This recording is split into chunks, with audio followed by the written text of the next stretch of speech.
Dahil sa nagpapatuloy na gulo sa Middle East, isinailalim na ni Pangulong Bongbong Marcos sa State of National Energy Emergency ang buong bansa.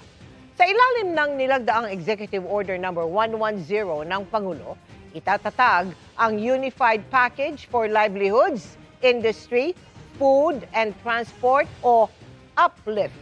Sa ilalim nito, magtutulungan ang iba't ibang kagawaran ng gobyerno para siguruhing sapat ang supply ng enerhiya sa bansa, hindi matitigil ang delivery ng essential services, patuloy nagugulong ang ekonomiya at tutulungan ang mga Pilipino, partikular ang mga apektadong sektor. Bukod sa presyo ng langis, babantayan din ng binuong komite ang pagkain, gamot at supply ng essential goods. Epektibo sa loob ng isang taon ang National Energy Emergency na pwedeng palawigin o bawiin ng Pangulo. Nakatanggap na kanina ang mga TNVS driver ng cash relief assistance na tig 5,000 piso mula sa DSWD. Pero hindi lahat ang nagpunta sa mga payout centers na nabigyan. Meron kasing mga tsuper na nadiskubring wala sila sa listahan. Nakatutok si Ian Cruz.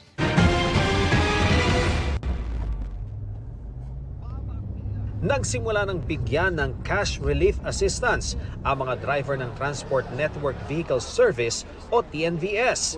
17 ang payout center sa Metro Manila, kabilang ang Quezon Memorial Circle. Pero may mga TNVS drivers doon na masama ang loob dahil nalaman nilang wala sila sa listahan kaya hindi nakakuha ng ayuda. Siyempre masakit, siyempre inaasahan ko meron. Kasi ang hirap din pumila, yung pala walang makukuha pang pangalan doon. Si Mark Anthony Dantes, hindi ngayon nabigyan dahil nailista pala sa mga bibigyan para sa delivery service na sa Huwebes at Biyernes pa ang payout. Sa delivery siya makakuha. Sigurado na. Mamaya, ito na yung sa araw na lumabas yung delivery, wala yung pangalan ko.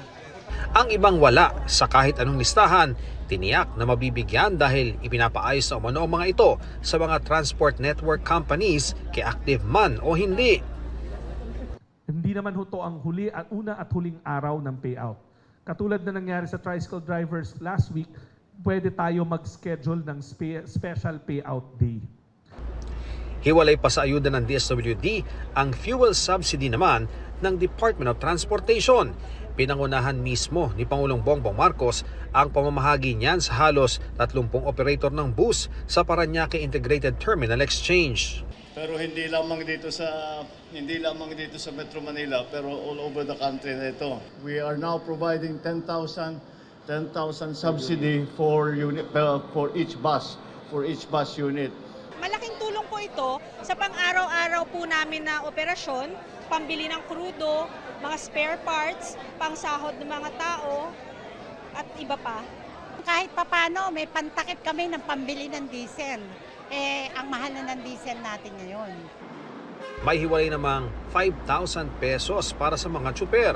Ganyan din ang fuel subsidy sa mga P2P bus, habang mas mababa sa mga operator ng minibus at school service. Bibigyan din ang mga operator at driver ng mga taxi at UV Express, modern at traditional jeepneys at mga multicab.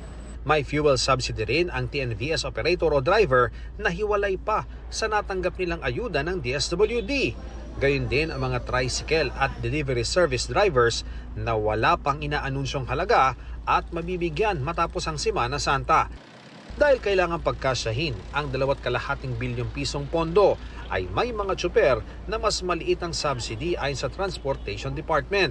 Hindi kasama sa mga bibigyan ang mga konduktor na posibleng ipakiusap na lang sa DSWD. Yung mga konduktor, syempre masasabi din po natin na sila individuals in crisis situation.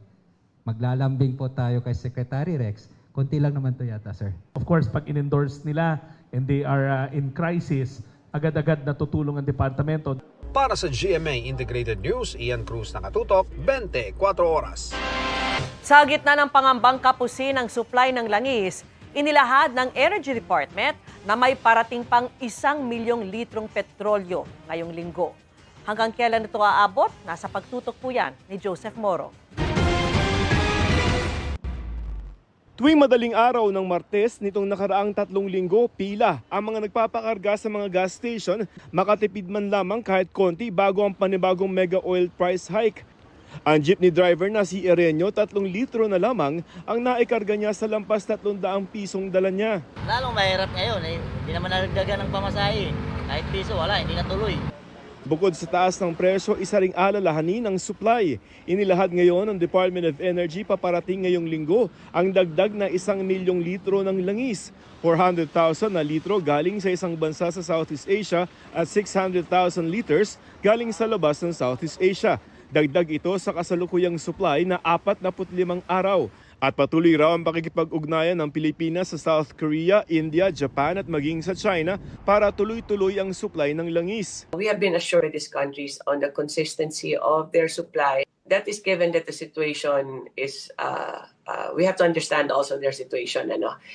But so far, how it is today, they've assured us that on the deliveries of our orders. Kung gaano tatagal ang supply nakadepende sa lakas ng konsumo ng publiko. Kung tataas po yan, iigsi po yung number of days natin.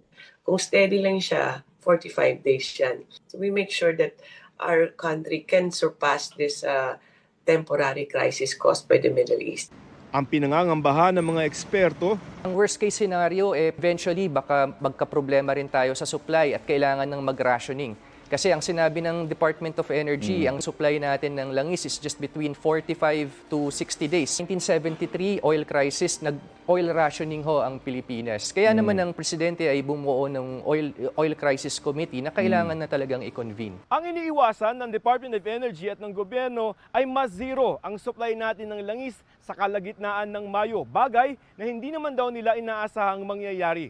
Nakikipag-usap na rin ang DOE at Department of Trade and Industry o DTI kung sakaling lumala pa ang sitwasyon para malaman na kung sino ang bibigyang prioridad kung sakasakali. Transport talaga because that's not just majority, most Filipinos use public transport.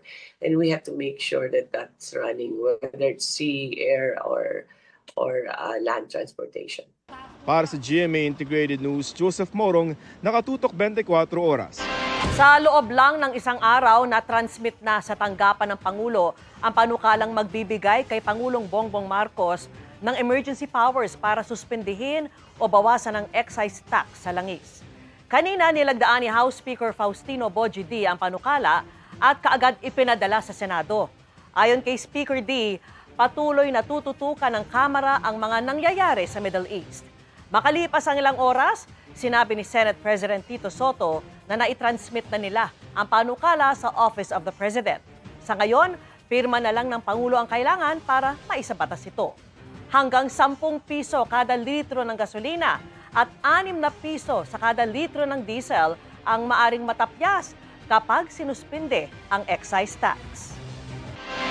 Simula ngayong araw, exempted na sa number coding at truck ban ng mga oil tanker at truck na may kargang mga pangunahing bilihin. Ayon sa Metro Manila Development Authority o MMDA, hakbang ito para matiyak na sapat ang supply ng mga mahalagang produkto ngayong mahalang presyo ng langis. Kaugnay naman sa pag-alis ng number coding scheme, kailangan pa raw nito ng malalim na pag-aaral sa kabila ng pagbaba ng bilang ng mga motorista sa kalsada. Sabi ng MMDA, tuloy-tuloy ang mga ikinakasang hakbang para mapalawak ang mga alternatibong paraan ng pagbiyahe tulad ng mass transport, pagbibisikleta at paglalakad. Para makatulong sa gitna ng mega oil price hike, inanunsyo ng Transportation Department ang diskwento sa RoRo at airport fees. Ayon sa kagawaran, simula sa April 15, ibababa sa piso ang terminal fee sa RoRo para sa Class 3 at 4 na mga sasakyan. Sakop nito mga sasakyang may kargang agri-products para maibsan ang epekto ng oil price hike sa presyo ng bigas, prutas, gulay at ibang agri-products. 6 na buwan itong ipatutupad. Bababa rin ang mga singil sa airport. Hanggang 200 pesos na lang ang terminal fee ng kada pasahero. Hanggang 5,000 pesos naman kada lalapag na eroplano. Ipatutupad na yan sa April 1 kasabay ng pagmahal ng fuel surcharge na binabayaran sa mga flight. Tatagal ang bagong halaga ng airport fees ng 3 buwan. Nagkasingilan sa Senado kaugnay ng 10 bilyong pisong pondo na pwedeng ipambili ng dagdag langis. Ayon po sa Energy Department, walang basbas ang Kongreso para magamit ito. Bagay na galit na sinagot ng isang senadora. Nakatutok si Sandra Aguinaldo. Kung sabi ng palasyo, wala pang krisis sa langis, wala po tayong sasabihing krisis pagdating sa supply. Maybe meron pong price disruption.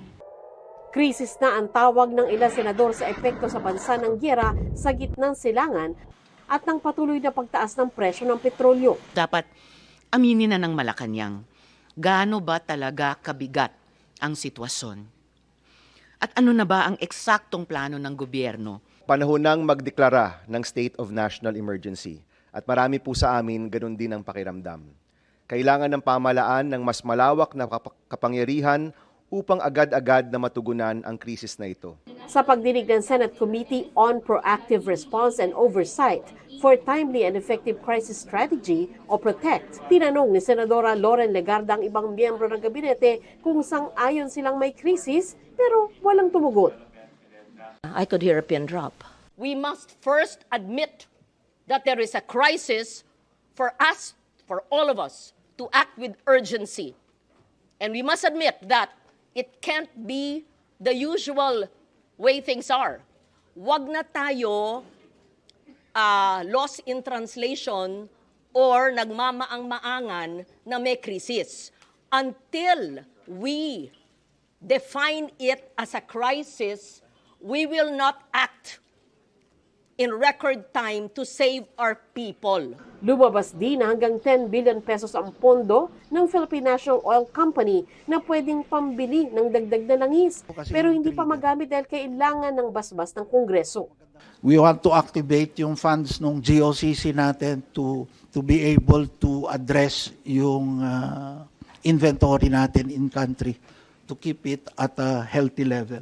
Pero ayon mismo sa Department of Energy, kahapon lang sila sumulat sa Kongreso na nakabreak ngayon. Tila nagalit na si Legarda dito. Hindi po mag-break ang Senado kung sinabi niyong kailangan ng congressional approval ang paggamit ng PNOC ng kanilang pondo. Because it's important na hindi tinuturo sa atin na nag-break tayo kaya ang PNOC hindi makagamit ng kanyang pera. That's unfair. Ang sekretary nga ninyo wala dito Kung anong pamumulitik ang ginagawa na naman ng sekretary nyo. Wala noon sa pagdinig si Energy Secretary Sharon Garin na nagpasabing hindi makakadalo. Pero matapos hanapin ni Senador Legarda, dumating rin si Garin kinahapunan. Tinanong siya tungkol sa napaulat na pahayag ni Pangulong Bongbong Marcos na posibleng matigil ang paglipad ng mga eroplano dahil sa kakulangan ng jet fuel. Kung ganyan po ang sinasabi ng Department of Energy, hindi pa ba yan krisis? Ayaw pa ba talagang yugyugin ang mga utak ng mga tao sa gobyerno para tanggapin na tayo'y nasa isang krisis? At sinasabi na that we will run dry. Pakipaliwanag po para maintindihan, mapondohan, nandiyan ang chair ng finance, para ang ibang ahensya ng gobyerno ay maghanda pa. Cebu Pacific and PAL.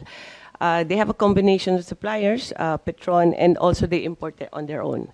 As of yesterday, their inventory is around 38 days.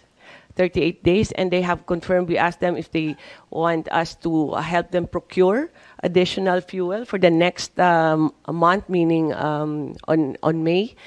They have already secured confirmation of their next order. I think it was South Korea. Sabi ni Garin, ang ginagawa nila ay pina-follow up nila ang order sa pamamagitan ng government-to-government na ugnayan. Para sa GMA Integrated News, Sandra Aguinaldo, nakatutok, 24 oras.